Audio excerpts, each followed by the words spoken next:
På turen op gennem byen køber vi blomster og taler som på en hver anden dag, indtil vi står foran stenen. Og på vej tilbage regner det altid.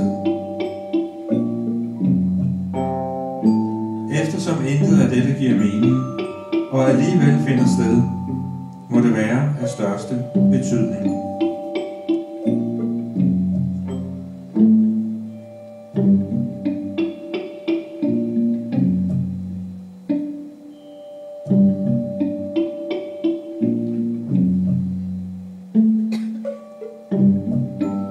Et kort øjeblik, når jeg vågner, har jeg glemt, at kastanjen overfor er fældet, og at bøgerne af min ungdoms stjerner, gule og bulede, står i en kasse på gaden til 10 kroner stykket. Ja, selv at du for længst er væk. Men i næste sekund har jeg indhentet alle 30 år, og hen under aften oven i købet fået en fremtid, før natten